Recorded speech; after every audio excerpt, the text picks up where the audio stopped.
Hi there, this is Vula Manusos, registered dietitian with nutrition design with you in mind, with my very first episode of Table Talk with Vula 2021 edition.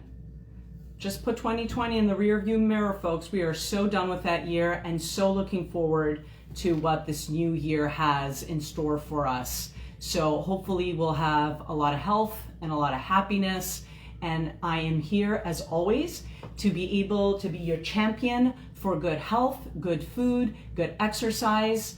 And today's topic is not going to be on mindfulness or cooking up a recipe like I do with my Let's Do Dinner. I'm going to be talking about something really interesting that actually can affect your metabolism and can affect your weight and has nothing to do with food. Is your interest piqued? So there is good research in science, people, that shows that sleep is a very, very, very integral part of being healthy, obviously, and of being able to manage your weight.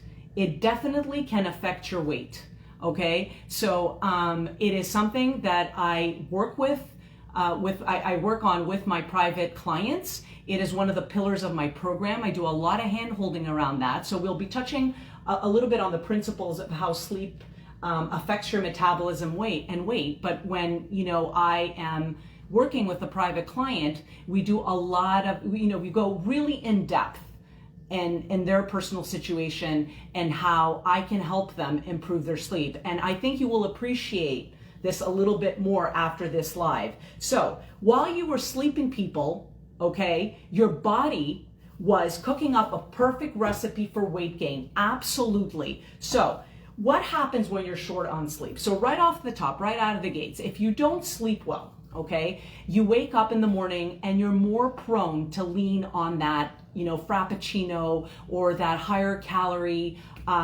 drink to get you revved up and going in the morning, right? You might also decide, you know what, I'm just gonna forget my exercise today because I'm just too tired to go to the gym, or I just don't have the willpower to get myself up and moving. You also might end up eating later in the evening, right? Because you're like, you know what, I'm just gonna we're just gonna do takeout today. We're not gonna cook. I'm just too tired to do that. So you end up eating late, okay? And then you feel exhausted and that food just sits in your belly and it causes heartburn and you're just feeling awful, and there you go again, okay? So again, sleep is really, really huge. So did you know, and I wanna make this interactive like I've always told you, please give me a thumbs up, a heart, let me know what you think. Again, I'm Vula Manusos, registered dietitian with nutrition design with you in mind, talking about sleep, okay? And I put sleep and weight.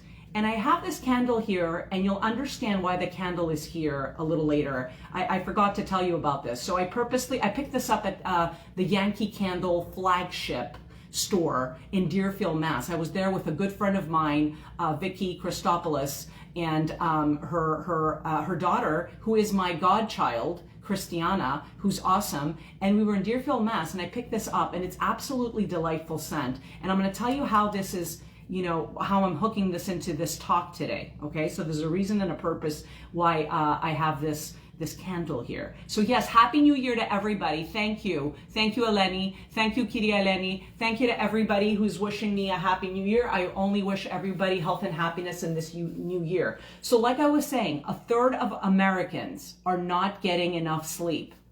Did you know that? 1/3 of us are not getting enough sleep. So sleep, people, is as important as diet and exercise. As important. I don't think food is more important. I don't think exercise is more important. I'm not going to put mindfulness right at the forefront. Stress and sleep, and maybe we'll talk about stress at another live, but sleep has a lot to do, okay, with your overall health and well-being. So it is something that we really, really need to discuss. So let's talk a little bit about your sleeping brain. So skimping on sleep really sets you up to make bad decisions, okay? So let's talk about this, folks. There's an area in the brain, it's the frontal lobe, okay? And that frontal lobe is where, it's our decision-making center and it's our impulse control center, okay? So if you are sleep deprived, you are dulling that area of the brain, Okay, so you're not in a good position to be making very good decisions if you are sleep deprived, correct? So it's a little like being drunk, okay? When you're drunk, are you making the best decisions? Maybe not. So if you're sleep deprived, you're not making the best decisions for yourself, people, okay? So this is super important. So being overtired, okay, will rev up the reward centers in the brain. Okay, revs up the reward centers. So you're kind of weakened. You're at a disadvantage at that point. When your reward centers get revved up, okay, you're looking for something that make you feel good, right? So if you had a craving, it's intensified. So you are just going to not be able to control it. You will succumb to that craving because you're sleep deprived.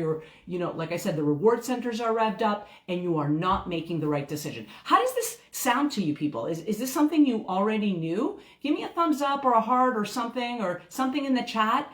I really want to make this interactive. So let me know what you think about that. Okay. Really messes up that frontal lobe. Okay. Where we're making all of our decisions. So I'm going to talk to you a little bit about some studies that I know. One is from the American Journal of Clinical Nutrition that showed that a lack of sleep increased late night snacking. And they found that the snacks that people were having in the late hours, because they were sleep deprived and were not making appropriate decisions, because remember, the frontal lobe, it's kind of dulled at this point because of lack of sleep.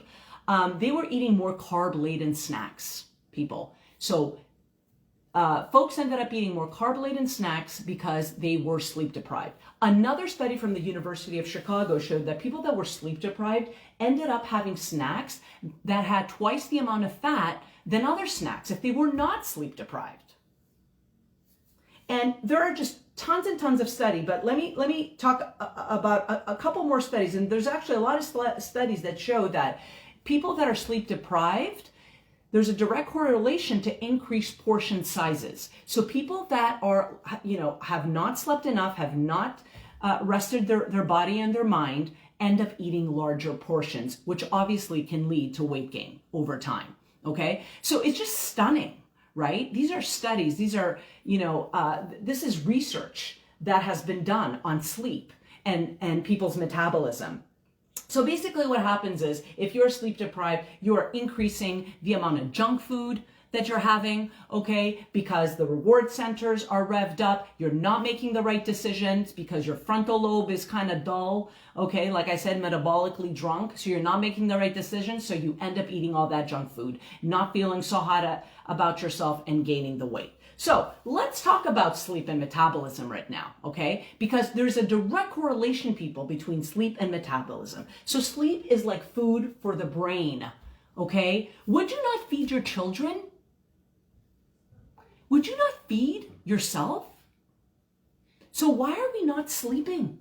Everybody is so hell-bent. I have to do this. There are not enough hours in the day. I have to drive the kids here and there. I have to stay up and work. There's never enough time to do work. Well, if you fall ill, or if you end up just making the wrong decisions and eating and messing up your metabolism, you're going to end up sick.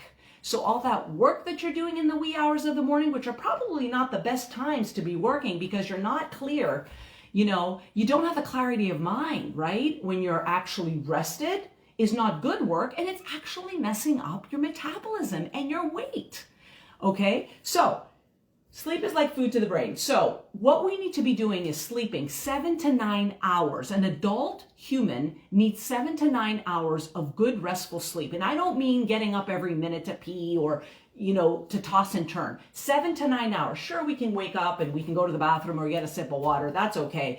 As long as you fall right back into sleep, okay? But if you are not getting good 7 to 9 hours of sleep, you are not well rested, folks, okay? So that is what we need, okay, in order to decrease that impulse control that I was talking about in that frontal lobe and to make the right decisions, in order to, not succumb to those cravings that are intensified when, we're just sleep deprived, okay? So it affects 2 hormones. So let's talk, like I said, we'll talk metabolism. So 2 hormones that are affected.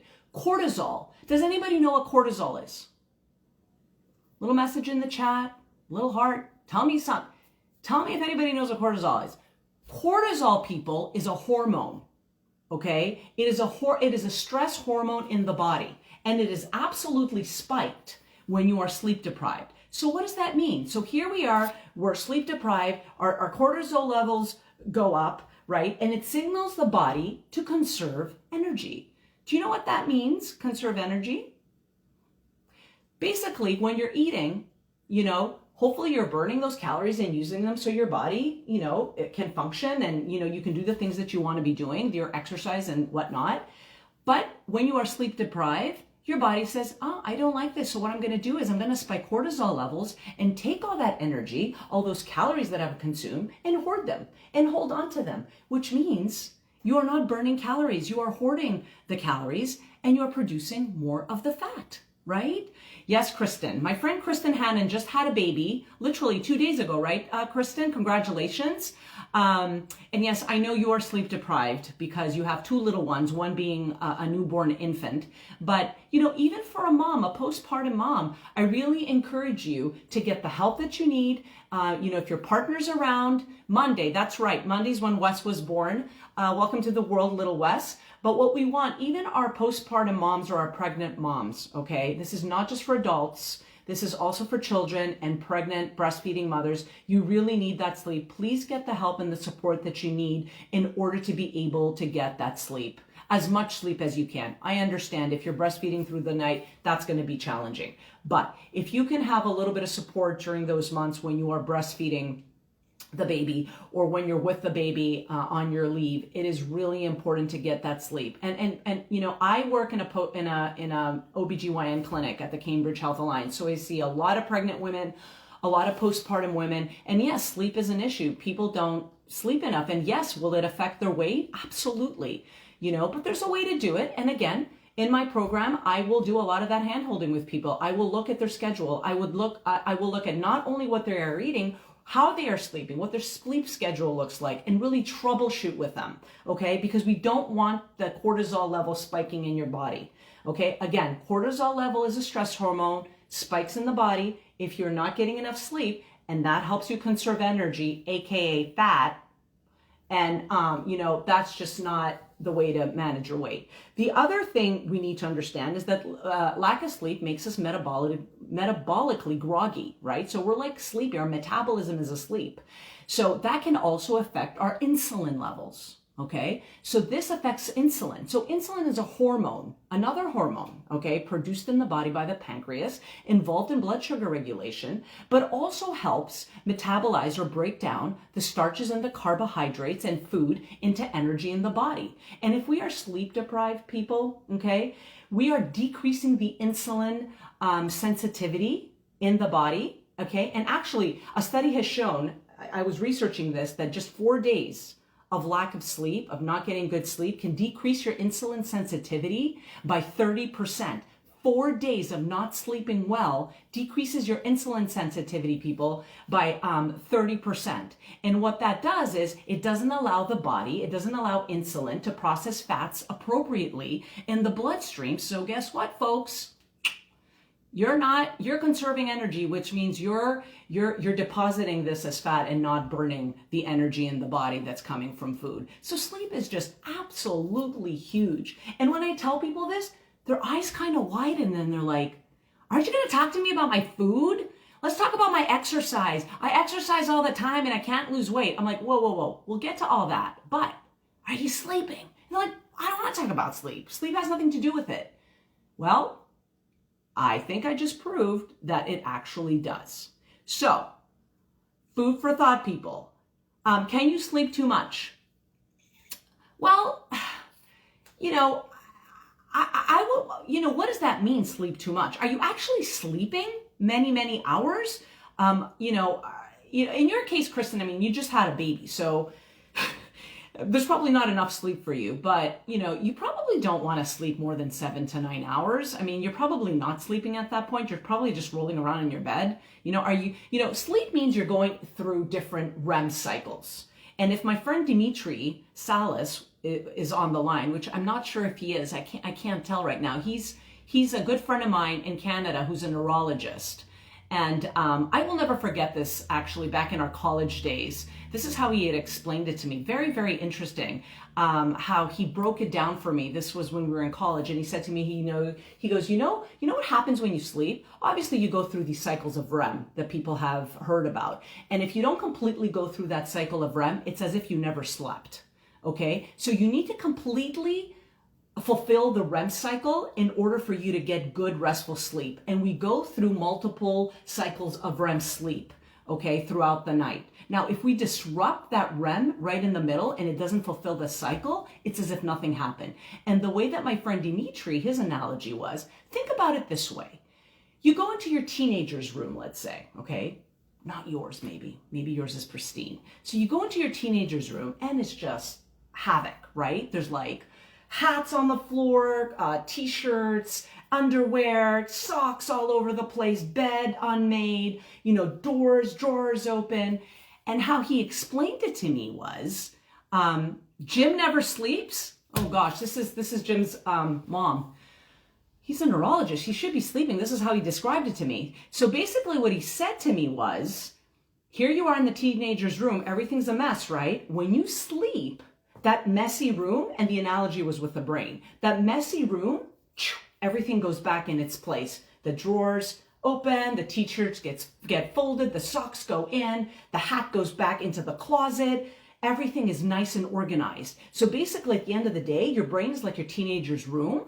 And then when you go through those cycles of REM sleep and you go through the 7 to 9 hours, everything is organized, and that's how you feel rested. And if we extrapolate, if your brain is rested, then your metabolism is in good shape. You're not spiking those stress hormones, cortisol. You're not spiking decreasing insulin sensitivity, which can happen if you're not sleeping appropriately for more than 4 days. Clearly, studies are showing this. So what you want to be doing is really getting a good night's rest. And people tell me, they're like, I don't know how to do that. I have a hard time sleeping. Again, something that I would troubleshoot if you were my client, but just to give you some tips and pointers just to get you guys moving with this, you really want to establish, a good sleep hygiene. So you want to sleep at the same time every night. You really want to get into that, excuse me. I apologize. You really want to get into a routine where you are setting yourself up right. And that means, people, and this is going to be hard for most of you, no screens 1 to 2 hours before bed. And I'd like to say 2, get off your phone. Stop scrolling, okay? Stop going through all your social media. Stop texting your friends late at night, all right? Get off the TV screen, your tablet. Stop working on your laptop, okay, or your desktop. Try to calm down, right? So I tell people, get out the lavender salts or the lavender candle. Reading really does help. Okay, so that's part of good sleep hygiene. Again, a bedtime ritual. The other thing that's really important is you don't want to be eating late at night, because that can cause heartburn, right? And if you have heartburn and you're unsettled and heavy, you can't go to sleep. Okay, it's like you have some kind of rock right here sitting and you just can't sleep. So you don't want to be eating or snacking or munching for many different reasons, but also for your sleep. The other thing you want to do is you want to kind of promote your bedroom or where you sleep for sleep. So you don't want to be doing work or watching television in your bedroom. Bedroom is for sleep and relaxation activities. So what you want to be doing is going there to retire, to relax, to listen to the music, to maybe light the candle, which is why I have the candle, but don't let it on, you want to extinguish it obviously before you go to bed or when you're starting to drift off. So we don't want a fire.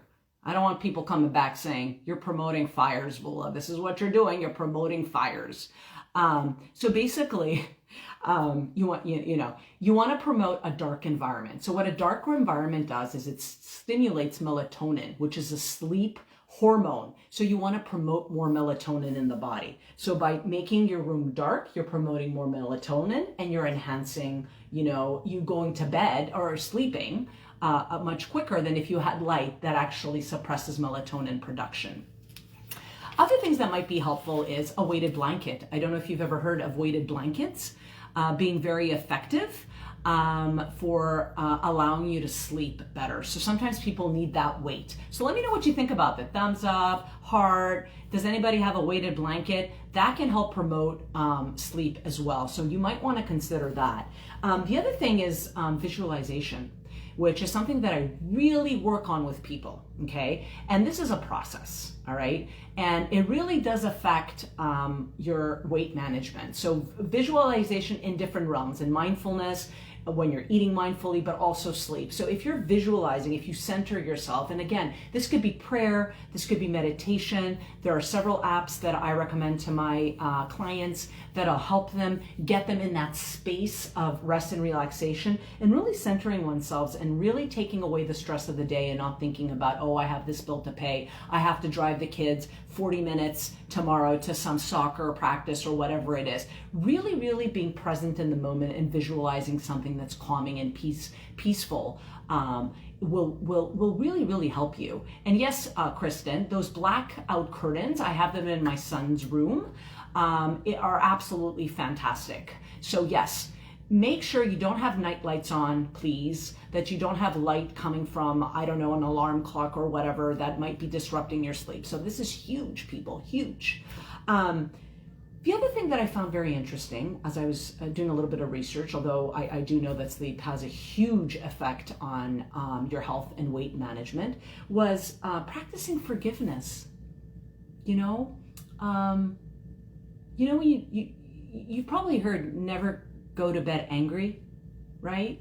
Like if you had a fight with your spouse or your partner or your kids, you just want to forgive, because that forgiveness allows you to have inner peace and calm and will allow you to sleep better. Because, if you're not kind to yourself, if you're not kind to others, if you don't practice forgiveness, okay, which will give you that peace, that inner peace, there's no way you'll be able to relieve the stress and get to bed. So practice forgiveness as much as you can. I know it's hard, but forgiveness is really a big thing to kind of ease insomnia. So set yourselves up right. Get that, you need that right sleep environment. You want to shut off the screens. You want good sleep hygiene. You want to be consistent with your sleep. And really remember that sleep is an integral part of your health. It's not just the food you put in your body or the exercise, okay? Stress and sleep have, a lot to do with your overall well-being and weight management. So I hope this is resonating with you. Again, I'm Vula Manousos, registered dietitian with Nutrition Design with You in Mind. Visit me on my business Facebook page, Nutrition Design with You in Mind, LLC. Let me know what you think in the chat or drop me an email at vula@mynutritiondesign.com. You can go on my webpage, bit.ly/, excuse me. Sorry, I think it's the candle. I'm going to extinguish this, all right, because it's making my throat dry. So bit.ly/mynutritiondesign, excuse me, bit.ly/mynutritiondesign. Okay, so we can keep in touch. You can put your email address in there. Okay, there's a spot to get my free ebook, 5 Easy Cool Dinners. And that way, if I have your email, I'll be able to send you my bi-monthly newsletters where you'll be getting, lots of information, and I'll be sharing my recipes on my, in my newsletters. So if you just want to drop your email address in there, we will keep in touch, and I'll be able to send you those newsletters, and you can ask me questions if you want. So COVID cough. Oh no, Michelle, it's not COVID. It's this, it just got my throat a little scratchy. And I did want to say shout out to Kiri Eleni's granddaughters. My friend Jimmy and Meg's two twin daughters have their birthday today. So happy birthday, girls. Happy birthday. And I just want to leave you with kind kindness, kindness to oneself. It's something that I preach always to my children, but to my clients as well. If you don't have inner peace, it's going to be hard to do any of this work. So my next live will be January 23rd. It'll be my Let's Do Dinner. So I do have my recipe picked out. We are in the middle of the winter season, so it'll be a yummy, delicious, nutritious stew that I have on tap for you. So please make sure to join me January 23rd at 7 p.m. for our Let's Do Dinner series. Again, this is Vula Manousos, registered dietitian with nutrition design with you in mind. Visit me on bit.ly/my nutrition design. I'll be so happy to just stay in touch. So until then, I bid you adieu to your health, and I hope you get a good night's rest today.